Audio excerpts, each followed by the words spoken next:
Halo pemirsa Cokro TV, ini kita akan mengadakan serial diskusi mengenai Timnas. Podcast mengenai Timnas 3 hari berturut-turut ya. Hari ini yang pertama, Oke. kemudian besok dan Jumat. Waduh. Nah, ini kenapa Cokro merasa ikut terlibat untuk membahas soal Timnas, karena ini kan dengan gagalnya kemarin di Piala Dunia, kan Ibu Pertiwi berduka. Nah, ini kita bergundah hati. Nah, tapi kita kan butuh hope, butuh harapan. Apa yang ke depan ini membuat kita bisa bangkit lagi dan tidak lagi terpuruk gitu. Nah, saya kali ini bersama Mas Sabto yang sering kita tonton analisa bolanya di Nalar Sport TV. Betul. Ya, dengan Bung Harpa. Terus sama Bang Zaki, manajer U17 dan U20. Ya, yang ya apa namanya? Dia punya kesibukan sendiri sih sebenarnya tentang timnya, tapi ya kita perlu membahas juga soal ini, Bang. Jadi ini ada 2 hal yang menarik nih. Pertama soal setelah Kluivert pulang ke Belanda ya. Kluivert dan timnya timnya itu ada pernyataan Alex Pastoor yang bilang bahwa kekalahan kemarin itu ya kalau Indonesia mengharap lolos itu nggak logis dan nggak rasional katanya. Karena kita masih di peringkat 111 atau apa. 119 gitu ya.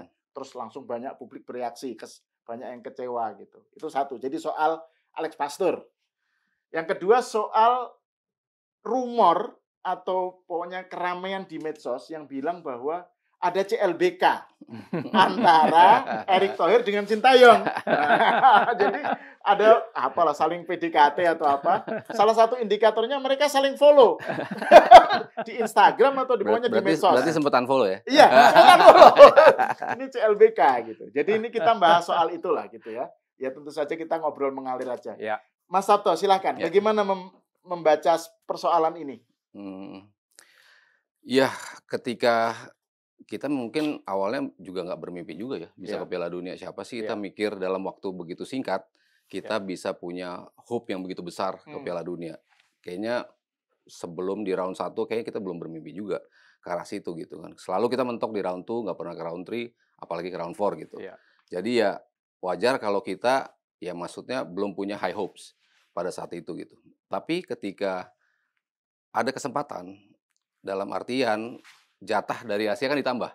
Jadi kans kita secara probabilitas membesar. Tapi apakah bisa diwujudkan atau tidak kan tergantung squadnya dan tergantung siapa yang megang. Ketika itu dipegang STY, lalu squadnya makin lama makin lengkap, hopes itu kan muncul. Muncul dan semakin besar dan semakin kayaknya bisa nih kita ada peluang untuk bisa ke situ. Indikatornya di round 2 kita sempat kalah dulu tuh di Irak, lalu di Filipina kita sempat draw juga. Kok kayaknya kejadian lagi nih kayak 4 tahun sebelumnya tuh. Tapi dengan penambahan pemain, akhirnya kan squad ini berubah total tuh. Secara quality, dan quality itu nggak bohong lah. Kita bicara pemain-pemain yang punya ketenangan, pemain-pemain yang bisa memainkan sepak bola tanpa grogi lah istilahnya di atas lapangan. Itu kan kita nggak pernah melihat sebelumnya gitu. Tim kita sebagus apapun kan masih ada grogi-groginya lah. Kalau kita di press, keluar dari tekanan tuh sulit gitu. Tapi ketika tim ini semakin lama semakin komplit, kok kayaknya kans itu muncul tuh. Menang lawan Vietnam di Jakarta. Menang lagi di Hanoi. 20 tahun kita belum pernah menang di Hanoi. Itu satu indikator juga kita bisa, wah kita bisa do something, menang dengan 3-0 lagi.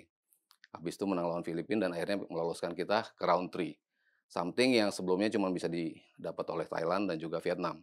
Akhirnya kita bisa masuk nih ke round 3. Round 3 saya punya punya pujian khusus lah buat STY gitu kan. Ketika kita ditaruh di grup yang begitu keras, begitu neraka lah kalau bisa dibilang. Jepang adalah pot 1 dari unggulan pertama. Di pot 1-nya dia ranking 1-nya. Lalu Australia di pot 2 dia ranking 1-nya. Di pot 3 Arab ranking 1-nya. Di pot 4 Bahrain ranking 1-nya.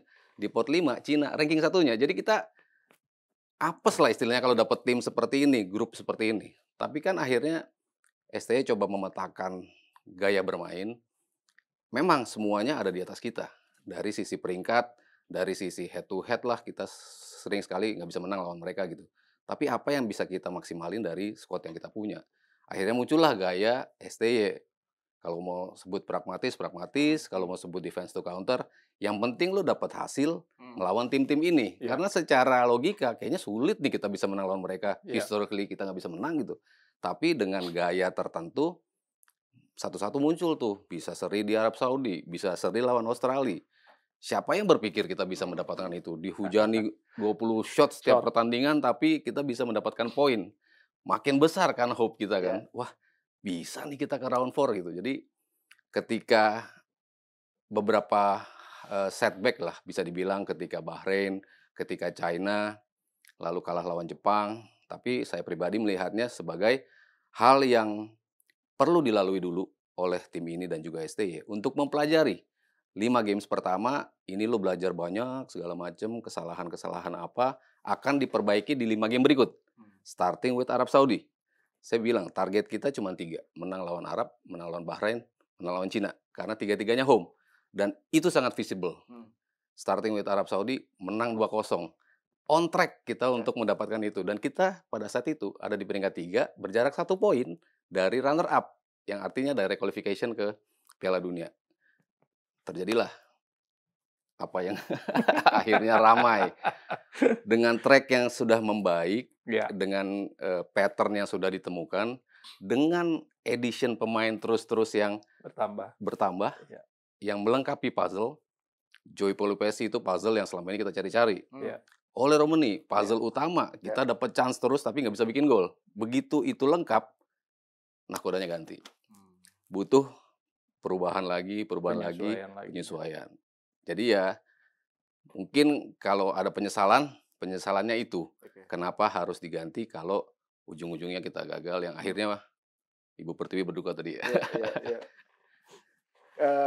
Saya ingin juga minta komentarnya Mas Otto soal Alex Pastor ya, tapi ke Bang Zaki dulu deh. Gimana Bang Zaki ngelihat masalahnya ini?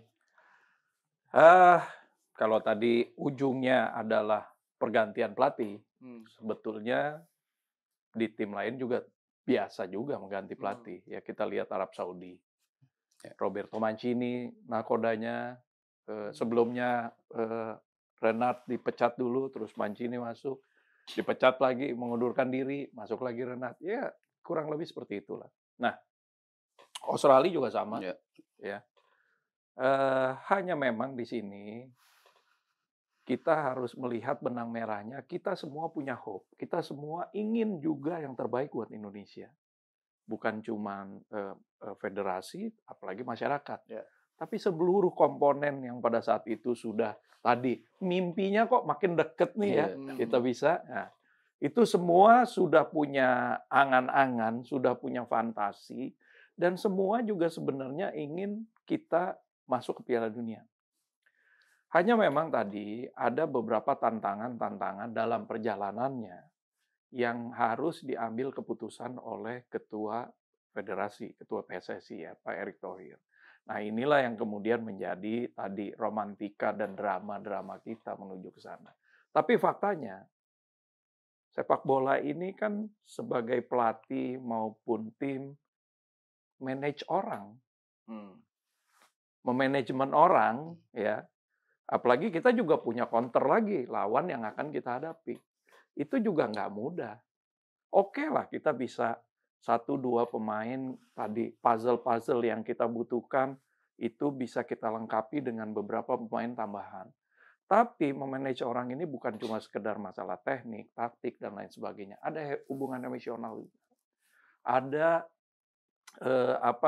komunikasi juga yang harus juga kita bangun. Jadi hal-hal seperti ini yang kemudian menjadi tantangan, dan tantangannya setiap step yang anak tangga yang kita naiki akan lebih besar lagi pastinya. Jadi poin-poin tadi yang kemudian kita rumuskan pada akhirnya, kenapa saya suka sepak bola, karena kehidupan kita ini ada di setiap pertandingan sepak bola loh. Iya kan? Drama kehidupan kita nih ada di setiap pertandingan sepak bola. Hasil akhirnya seperti apa? Ya itulah drama kehidupan. Full of surprises. Full of surprises, full of hope, full of sadness kadang, ya seperti yang kita rasakan sekarang. Jadi semua drama itu ada karena komponen-komponen tadi. Bukan cuma sekedar memanage manusia, tapi juga ada komponen-komponen lain ditambah lagi challenge dari oponen kita. Apakah oponen kita juga berbenah? Pasti. Ya. Kita berbenah, mereka juga berbenah. Jadi setiap pertandingan yang kita lalui, tidak mungkin kita akan menghadapi hal yang sama di pertandingan berikutnya, walaupun dengan lawan yang sama. Nah ini juga penting nih. Jadi saya sering diskusi segala macam, tapi pada akhirnya fakta inilah yang harus kita hadapi. Bagaimana ke depan? Tadi saya bilang, lapangan bola itu, pertandingan sepak bola seperti drama kehidupan. Hope itu harus kita hidupkan terus, harus kita jaga terus. Ya, jangan sampai padam. Kalau sekarang orang kecewa segala macam, ya tetap itulah kehidupan kita. Kita harus berusaha lagi, dan terus berusaha sampai kepada titik yang mungkin ada orang yang sudah cukup puas, ada juga yang masih belum. Nah, generasi kita yang akan datang inilah yang kita juga mewariskan semangat kita untuk terus maju. Semangat kita untuk terus berjuang dan berharap untuk Indonesia yang lebih baik lagi di dunia sepak bola. Itulah yang kita hadapi kehidupan. Jadi sekali lagi ya memang semua kecewa, semua sedih dengan proses ini. Apalagi tadi dilalui dengan drama-drama tadi, pergantian pelatih, ada sekarang udah keluar macam-macam lah, ada pemain yang nggak mau main, ada ancaman, udah. Tapi ya inilah drama kita. Inilah fakta yang sekarang ini kita hadapi. Bahwa kita harus bekerja lebih keras lagi. Mempersiapkan tim yang harus lebih baik lagi. Dan saya sih sebenarnya begini ya. Kalau kita lihat di komposisi tadi. Kontinen-kontinen di Piala Dunia. Indonesia wajib masuk ke 8 besar Asia terlebih dahulu. Challenge ini bukan hal yang mudah loh. Di 8 besar Asia aja, ya kita ini bukan tantangan yang kecil. Kita punya South Korea, kita punya Jepang, Australia ada di sini sekarang kontinennya. Kemudian Uzbekistan yang sudah masuk, Iran, Irak, negara-negara Middle East. Nah, ini yang harus menjadi target kita terlebih dahulu. 8 besar di Asia, dan ini yang saya tanamkan kepada tim-tim muda kita. Bahwa kita di setiap event Piala Asia kita wajib ikut harus masuk ke sana. Mohon maaf kemarin U23 Piala Asianya gagal dengan Gerard Van Aert. Itu juga banyak dramanya tuh Mas. Kita nggak berbicara ke Piala Dunia senior ya, yang Piala Asia kemarin yang main di Sidoarjo.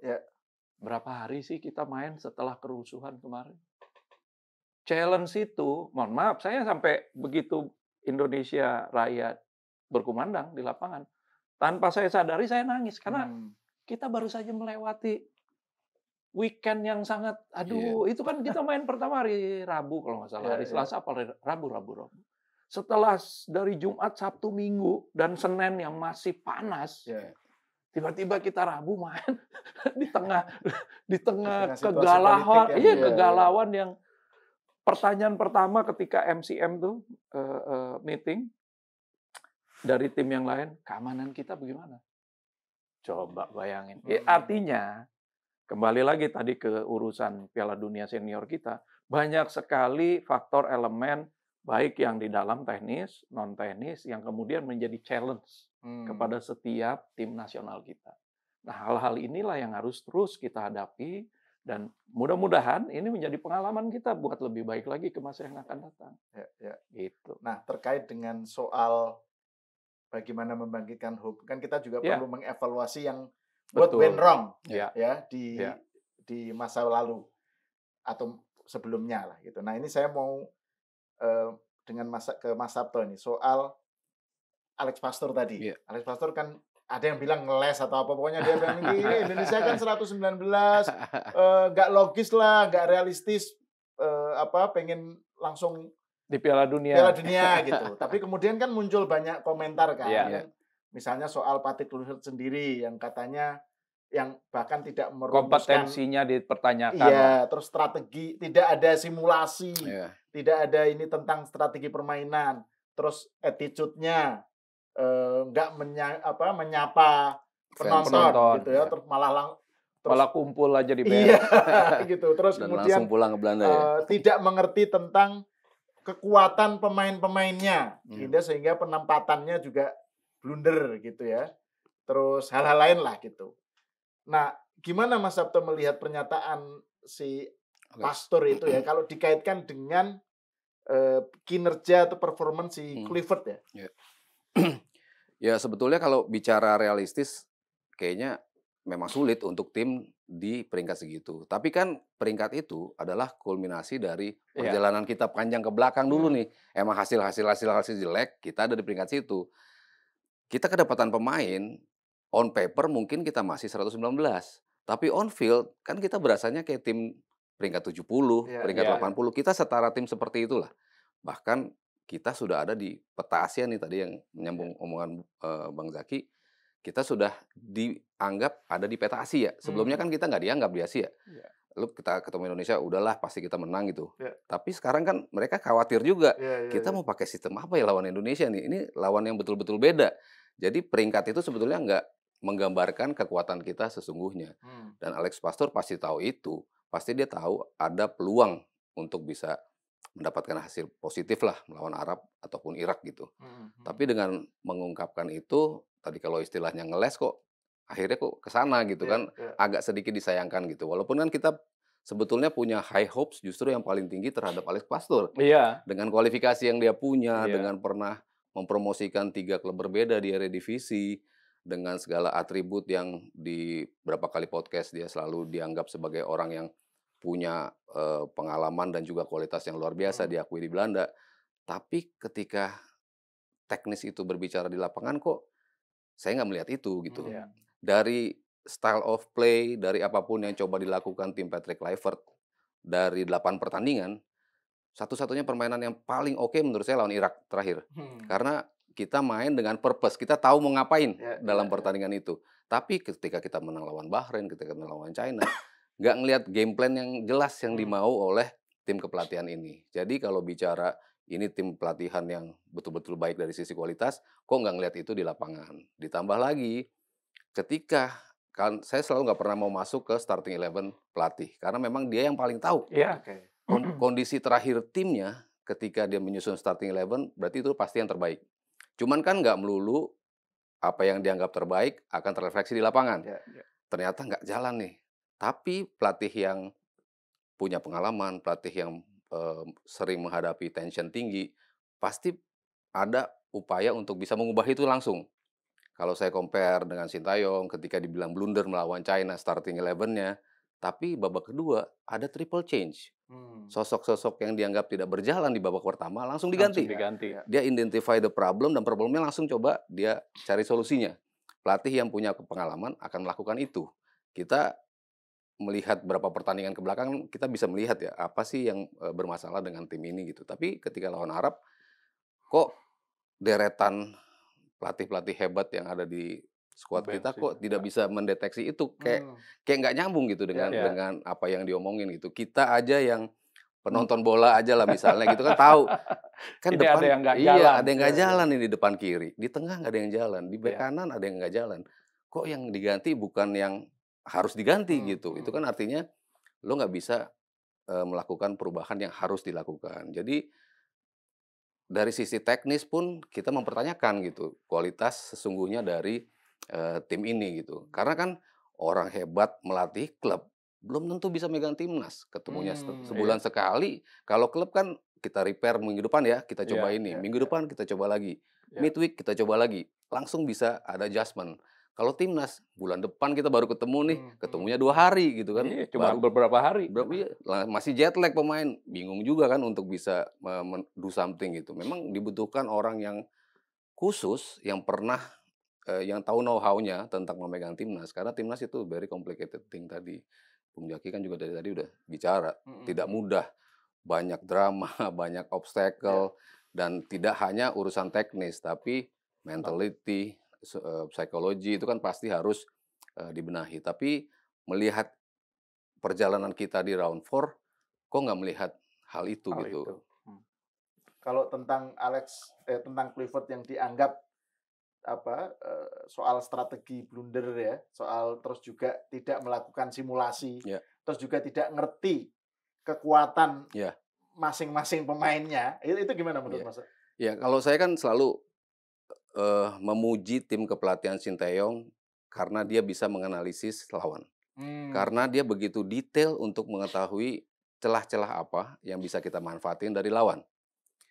Waktu Arab Saudi, kita bisa menang dengan 2-0.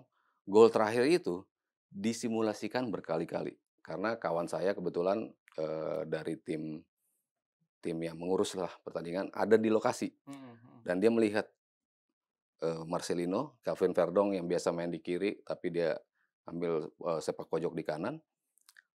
Dan ketika ada counter, dia akan lari ke sini bersiringan dengan Marcelino. Itu sampai 6 kali dicoba dan menjadi gol. Ada upaya, ada simulasi yang dilakukan. Dan dia tahu Arab Saudi, back kirinya agak sedikit terlalu tinggi sehingga bisa kita expose. Itu kan yang saya selalu teriakkan tuh. Tim kepelatihan setiap hari harus nonton pemain-pemain Arab Saudi bermain. Cari tahu kesalahan dia, cari tahu kebiasaan dia ketika one on one, dia akan lari kemana. Lawan Irak pun seperti itu. Di klub dia bermain kayak gimana, di timnas dia bermain kayak apa, sampaikan itu kepada setiap pemain yang bermain. Jaraknya harus segini. Ini memang harus rigid untuk menghadapi sebuah sistem pertandingan yang skala tekanannya begitu tinggi dan pertaruhannya begitu besar. Emang harus sedetail mungkin. Nah, saya tidak melihat timnya Patrick Kluivert melakukan itu di setiap game yang dimainkan. Karena kalau itu seperti melihat, biarkan saja para pemain bermain, biarkan mereka berkreasi, kalau bisa jadi gol, alhamdulillah gitu. Tapi tidak melihat purpose-nya, oh tim ini nyerangnya tuh seperti ini loh, oh tim ini seperti ini. Tim Nova kita bisa ngelihat pattern yang dimainkan. Tim Indra Syafri kita tahu dia selalu pakai wingback, ada overlap dari sisi kanan, tendangan pojok mereka bisa manfaatin, ada pattern-pattern yang menjadi hal yang selalu dilakukan oleh tim itu. Pondasinya ada gitu. Tapi di timnya Patrick Kluivert nggak melihat sistem yang dia mau mainnya seperti apa sih dengan timnas kita gitu. Identify lawannya seperti apa sih. Kok nggak pernah kelihatan gitu. Padahal gemuk timnya. Iya, padahal tim kepelatihannya segitu banyak, kok nggak terlihat di lapangan gitu, dari game plan, dari identifying problemnya, dari solution dari problem yang ada di lapangan, kok nggak kelihatan, nggak menunjukkan itu gitu. Nah kalau Bang Zaki ngelihat ini soal timnya Kluivert ya, kan ini berdampak juga karena U20 kan pelatihnya juga kan harus ikut diganti kan dengan keputusan ini. Nah kan salah satu alasan yang waktu itu rame kan diantaranya karena Kluivert dan timnya itu untuk mengatasi problem komunikasi di ruang ganti, ya kan, katanya ya mungkin karena banyak pemain yang naturalisasi itu kan bahasanya lebih gampang atau gitu ya. Atau lebih Kluivert lebih demokratis. Kalau Sintayong tuh terlalu otoriter itu kan gitu kan, narasinya kan begitu. Meskipun sebenarnya kalau di dalam ruang ganti kan yang cerita legendaris itu yang Sir Alex ya. Iya, Alex Ferguson melempar sepatu ke kena Beckham sampai ini kan sampai berdarah itu kan ya itu ruang ganti itu ya sudah memang begitu gitu. Nah, tapi kan itu alasannya kenapa Sintayong diganti. Nah, menurut Bang Zaki gimana sebenarnya itu soal Kluivert dan timnya itu? Ini udah mulai teknis ini. Padahal saya sebenarnya nggak terlalu menguasai yang teknis. Oke, silakan. Oke, jadi pengalaman saya dengan Gerard van den Berg, baik di Piala AFF maupun di kualifikasi Piala Asia, saya tidak bisa bicara mengenai Patrick Kluivert dengan timnya karena tidak berada di dalam timnas senior. Ya. Tapi apa yang saya pelajari dari Gerard dan Frank van Kempen ini di ruang ganti, memang taktik, game plan dan lain sebagainya itu adalah otorisasinya ada di pelatih kepala, ya, mutlak punya dia. Nah, kita nih biasanya tim manajemen itu hanya kalau dia kasih list 11 pemain starting 11-nya, mungkin kita bisa tanya 1-2 pemain, coach, ini pasang ini, ya, apa pertimbangannya? Oh, kondisinya udah begini-begini, lawan kita pun kita butuhkan pemain yang tipenya seperti ini. Oke. Ya sudah. Kalau untuk tim manajemen nih, memposisikan saya sebagai Pak Marji, apabila berada di ruang ganti atau begitu lihat starting 11, kan kita tim manajer ini kan adalah representasi federasi yang ada di bench. Kalau nggak ada tanda tangan tim manajer, nggak bisa upload juga itu, starting 11 yang daftar susunan pemainnya. Jadi, nah itu yang bisa kita lakukan. Dan biasanya kita juga akan lapor kepada ketum kita ya mengenai starting 11 dan biasanya federasi juga tidak akan mengintervensi lebih jauh karena itu merupakan wewenang dari head coach dan para timnya. Nah tadi seperti yang dikatakan oleh Mas Sabto, nggak kelihatan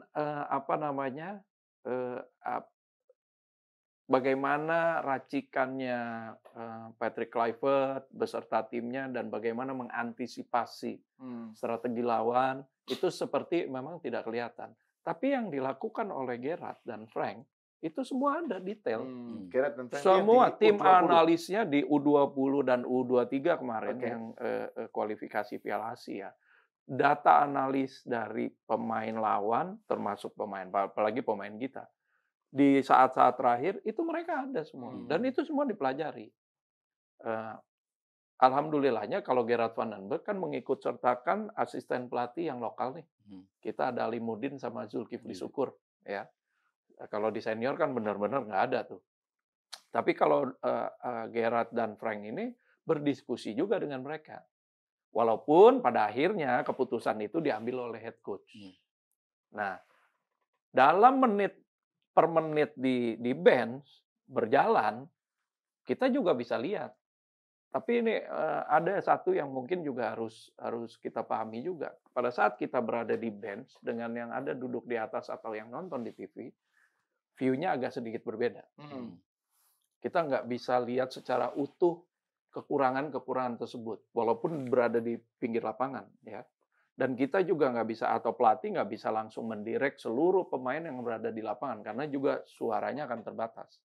Contohnya kalau yang berada di sisi dekat pelatih pasti dengar dia. Tapi yang di arah yang berlawanan ya tetap dia nggak akan. Nah, biasanya itu ditranslate dengan pemain yang berada di tengah atau kapten tim. Nah, hal-hal seperti ini yang kemudian juga saya perhatikan kalau mungkin ini karakter orang juga nanti akan terjadi pada karakternya. Karakter Gerrard dengan Frank itu mereka biasa berdiskusi. Mereka juga tanya kepada pemainnya. Tapi pada akhirnya semua akan diputuskan oleh mereka. Dan setelah ini diputuskan semua harus ikut. Nah itu.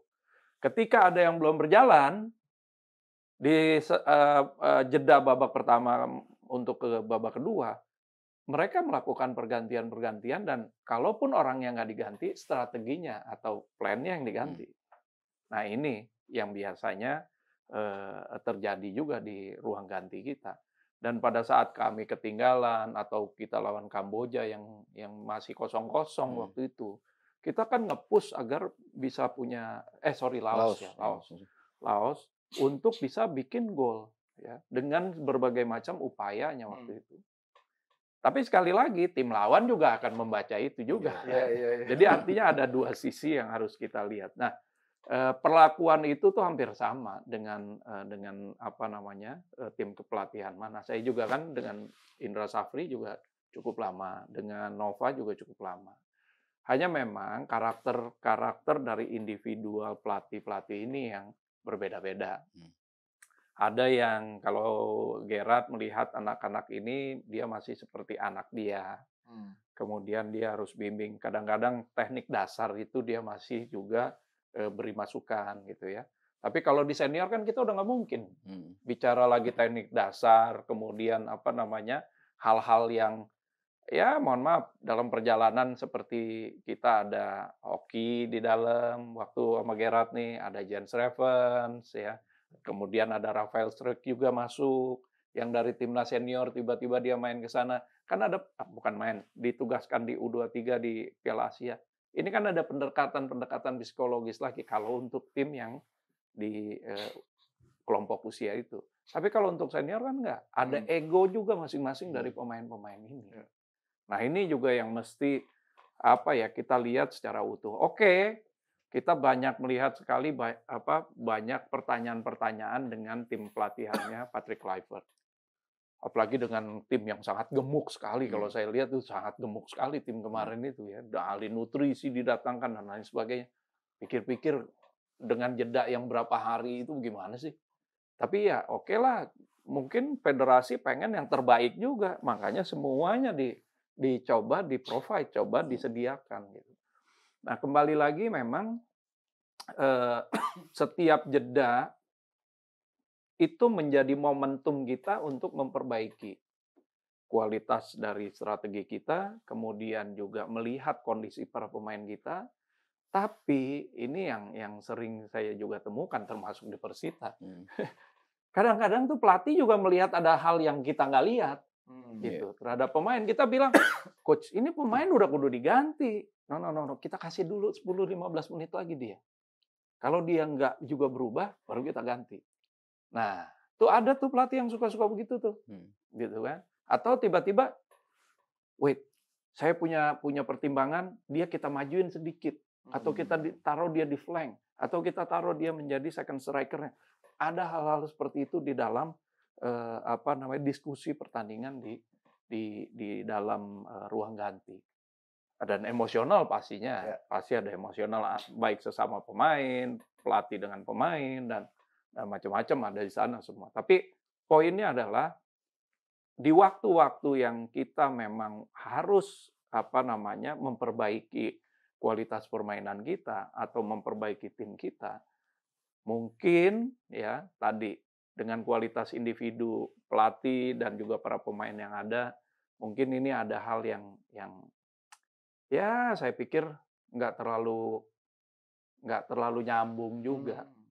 Walaupun mereka sama-sama masalah komunikasi Belanda sama Belanda, bahasa Inggris ya kan, yang Indonesia ya. Tapi kalau pemain-pemain yang murni lahir, besar dan tumbuh di Indonesia, biasanya mereka akan terima aja.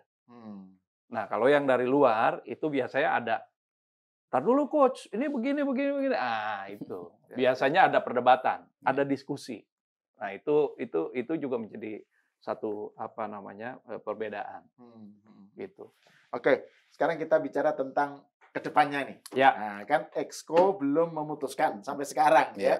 Udah berapa hari dari pemecatan?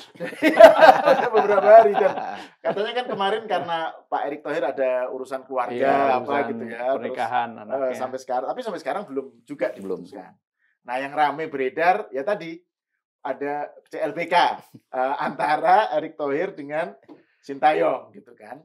Terus juga kan kemarin kan waktu pertandingan melawan Irak dan Saudi kan nama Sintayong kan muncul di ruang di stadion. Di stadion itu kan di Kolosium itu Sintayong. Nah, itu kan artinya mencerminkan aspirasi publik lah tentang Sintayong untuk comeback gitu. Nah, gimana Mas Sabto melihat soal kedepannya ini pelatih yang mengganti ini dan prospek Sintayong? Ya, Sintayong emang harus diakuin emang punya kedekatan yang luar biasa ya. Iya, sama publik tuh. Sama publik. Itu sama pemain juga terlihat. Dan dia udah 4 tahun ya, kalau nggak salah. 4 tahun. Jadi kan kadang-kadang ada klip-klip dia dengan pemain bercanda tuh something yang nggak stage, yang nggak di set gitu, kelihatan natural gitu. Kelihatan natural. Jadi, ini memang dekat nih dengan pemain gitu. Dan ngobrol dengan JJ lah, dengan siapa, emang itu terjadi gitu di tim gitu. Dan kecintaan publik ya terbukti dari segala macam prestasi yang tadi kita sebutkan lah ya. Bisa ke knockout Piala Asia untuk pertama kali dalam sejarah, meloloskan semua kelas usia di Piala Asianya, itu kan juga semuanya di bawah Sintayong gitu. Jadi segala macam prestasi yang dia bukukan, wajar ketika publik melihat dia sebagai darling lah, seperti itu gitu. Dan yang menggema itu, bahkan kalaupun kalah waktu kita di Sidoarjo atau Manahan ya, yang Piala AFF, iya. Sudah ada juga. Iya kan, itu sudah teriakan udah dia. ada juga. Kan nggak pernahnya pelatih kalah, timnya kok tetap diagung-agungkan suaranya. Artinya kan sebesar itu impact Sintayong terhadap publik kita gitu ya. Yang kalau mau bicara majority, ya belum nggak tahu juga persentasenya, tapi yang jelas di stadion meneriakkan nama dia gitu, dan itu tidak bisa diatur. Itu kan kita nggak tahu dari mana aja mereka. Bukan buzzer lah bukan, gitu ya. nggak mungkin. Itu nggak mungkin. Kalau di karena medsos kan bisa diorkestrasi gitu ya. Kalau itu mungkin. kan publik. Jelas itu something yang natural, sudah pasti itu. Jadi wajar ketika ada kayak CLBK tadi gitu, keinginan supaya Sintayong balik gitu. Dan apa yang sudah dia bangun, kok kita nggak ngeliat finishnya, itu kan juga masih menjadi yang mengganjal gitu. Itu yang mengganjal aja, kekecewaan itu yang mengganjal di masyarakat. Project yang dia start, kita udah lihat nih, naik. Nggak sampai finish, tapi udah selesai gitu. Itu kan mengganjal di banyak orang. Atau finishnya oleh orang lain. Iya, atau finishnya oleh orang lain gitu. Dengan hasil yang... Jadi itu kan wajar kalau mengganjal dan menginginkan dia kembali gitu. Dan secara permainan yang tadi saya bilang, analisnya bagus, dia bisa identify setiap lawan seperti apa, sehingga kita selalu punya chance lah di atas lapangan tuh. At least kita create chance, at least kita punya shot on target, kita do something lah, nggak kalah telak lah gitu loh. Misalnya kalah pun nggak kalah telak gitu. Jadi wajar lagi-lagi bahwa publik tuh menginginkan kehadiran dia gitu. Tapi kalau saya pribadi melihat situasi sekarang, dia mungkin the right man, tapi right time-nya enggak. Pasti bakal gaduh, pasti ada dorongan atau upaya-upaya untuk terus mengganggu kestabilan dia lah. Apalagi nanti misalnya di pertandingan pertama hasilnya tidak memihak pada kita gitu. Udah pasti, udah bener kan ini kemarin dipecat, pasti akan ada suara-suara kayak gitu. Tim akan terganggu juga. Pasti. Kondisi tim akan terganggu juga, kondisi pemain pasti akan terganggu. Pasti terbelah di medsos, dunia permedsosan pasti makin ramai kalau situasinya itu sekarang. Jadi walaupun saya suka banget dengan Sintayong dengan segala macam yang telah dia berikan, tapi untuk balik at this moment bukan waktu yang tepat gitu. Karena kasihan di dianya juga gitu. Legacy yang sudah dia taruh bisa hilang seketika ketika ini nggak berpihak buat dia di momen sekarang gitu. Kalau kemarin misalnya dia emang akhirnya ujung-ujungnya nggak lolos, ya nggak masalah juga gitu. Tapi kalau sekarang terus hasilnya negatif, setelah dia apalagi ditambah dia habis diberhentikan juga dari Ulsan, pasti akan jadi bumbu-bumbu itu. Udah bener kan, ini pelatih pecatan, ini pasti akan muncul isu-isu seperti itu. Udah tau lah akan seperti apa gitu. Jadi saya nggak mau melihat kita gaduh lagi nih untuk mempersiapkan terutama tadi pertanyaan ke 2027, Piala Dunia 2030. 2027 itu Piala Asia. Piala Asia 2026 Juli Agustus itu AFF Senior. Januari 2027 itu Piala Asia, dan setelah itu kualifikasi Piala Dunia gitu. 2028 mulai lagi kualifikasi Piala Dunia. Jadi kalau saya pribadi menginginkan fresh start sebetulnya untuk saat ini gitu. Kan kalau bicara tim nggak lolos Piala Dunia, Italia 2 kali kok nggak lolos Piala Dunia, itu kan artinya itu terjadi pada banyak tim lah gitu. Jadi tapi justru saya melihat tim ini punya future. Masih banyak pemain-pemain muda, Zylstra, Jonathan, belum lagi yang generasinya Strike segala macam, Hubner, Ivar Jenner, itu kan masih akan berada di prime-nya ketika Piala Asia itu dan Piala Dunia. Dan saya setuju banget sama Bang Zaki, kita sudah ada di peta dunia nih, peta Asia. Sudah dibicarakan oleh Asia, the big boys of Asia tuh udah bicarain kita. Kita udah masuk di conversation di antara tim-tim besar Asia. Keep it that way, kita harus ada di situ gitu. Kita jangan lagi menjadi penggembira di turnamen Piala Asia, tapi memang kita aim lolos grup 16 besar, quarter finals. Secara otomatis kualitas kita akan naik. Nah, penunjukan pelatih yang tepat itu kuncinya untuk bisa mendeliver mimpi kita yang berikutnya di Piala Dunia 2030. Nah, sebelum ke Bang Zaki, saya menerusin dulu ke Mas Sabto. Kan ada yang bilang gini, kalau pastor itu kan impossible is impossible, gitu. Nggak mungkin lah gitu. Nah, kalau Sintayong itu bisa impossible is nothing. Jadi impossible, tapi ya siapa tahu itu possible. Nah, jadi memberikan harapan. Betul. Dan itu dengan membangun sesuatu, gitu kan.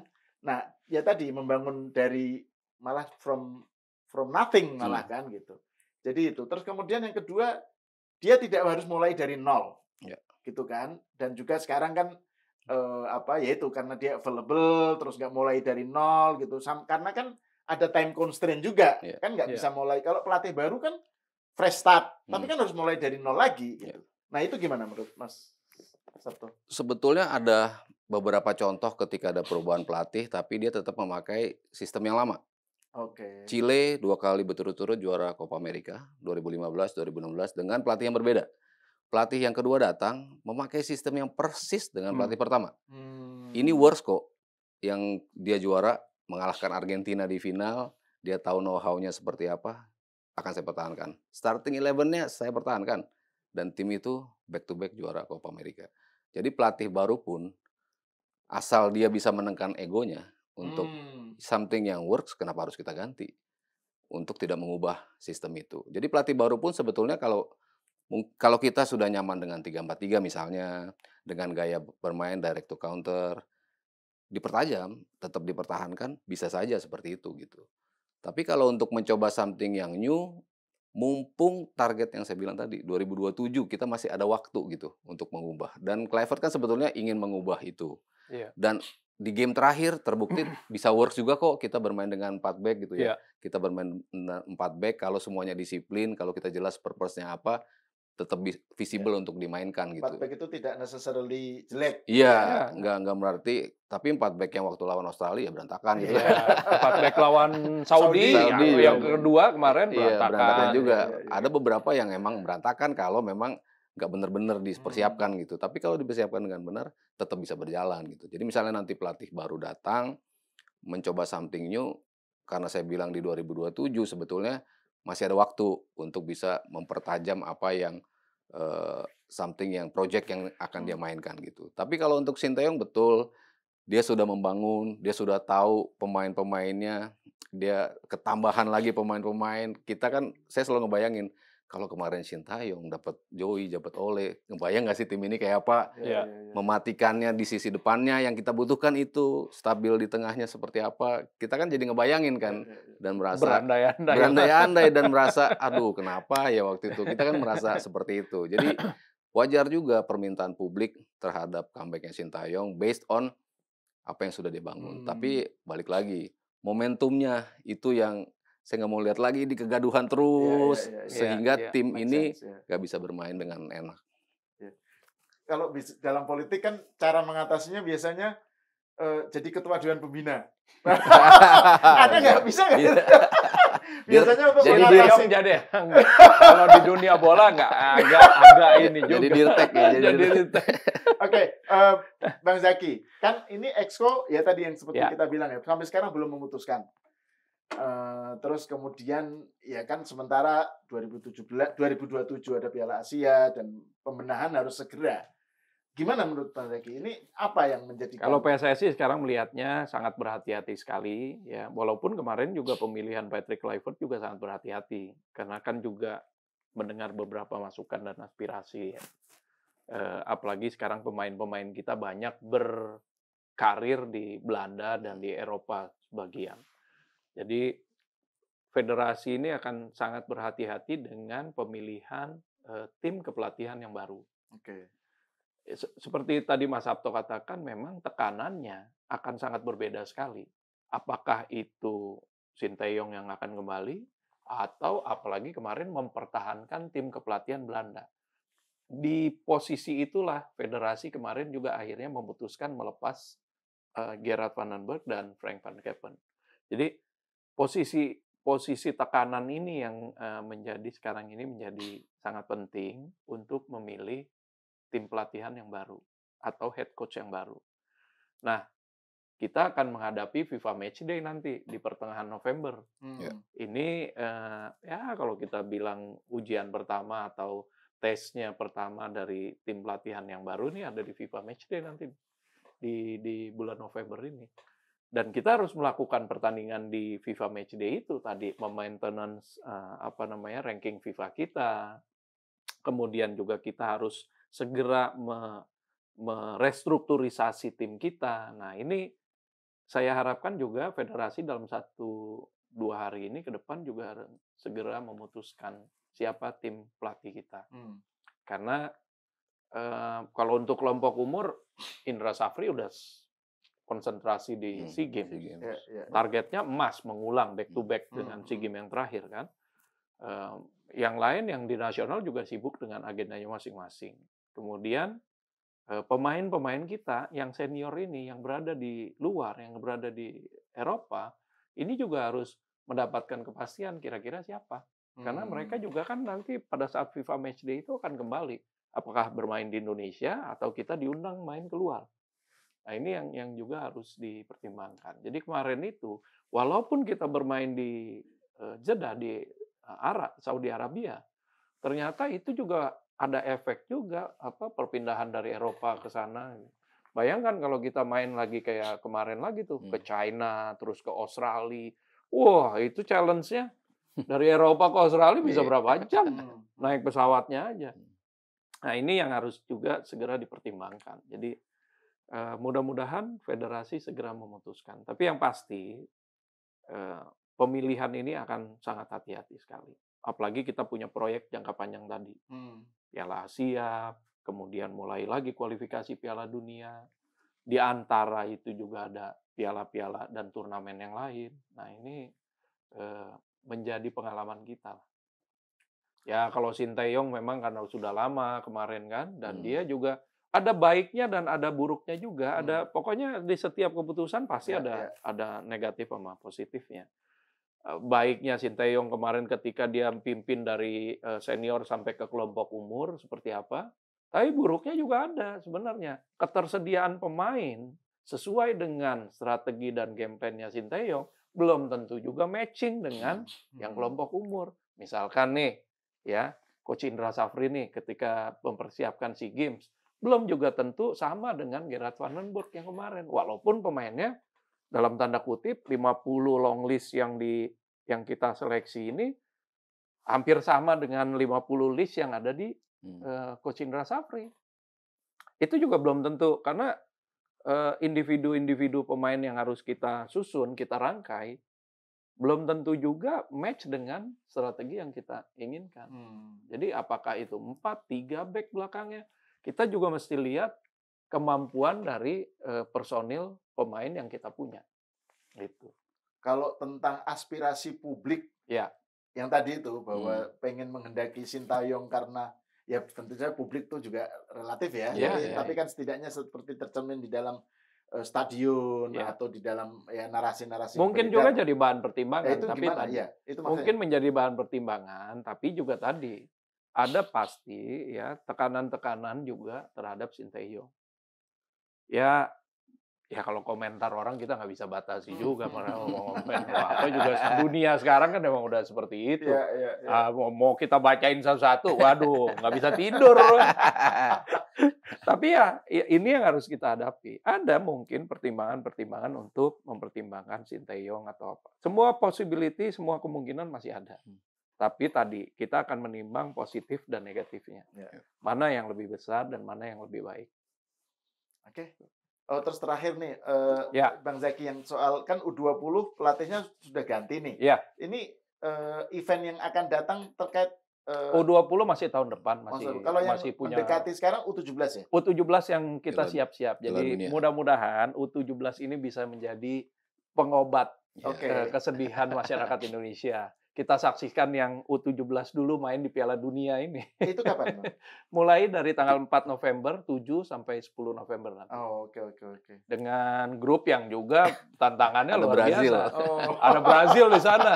Saya sih bersyukur ketika drawing dapat Brazil. Saya berharap ada negara-negara besar memang ya, di mana grup kita itu berada, Indonesia berada. Dan alhamdulillahnya kita dapat Brazil. Ini pengalaman yang luar biasa sekali buat anak-anak. Dan pastinya mata akan melihat ke pertandingan Indonesia lawan Brazil nih. Di senior kita udah gaduh, bikin gaduh. Di juniornya juga. Mudah-mudahan ini bisa menjadi pentas untuk generasi muda kita. Ya, mungkin ada 1-2 pemain yang menjadi identifikasi daripada agen-agen untuk bisa berkiprah di klub-klub luar negeri.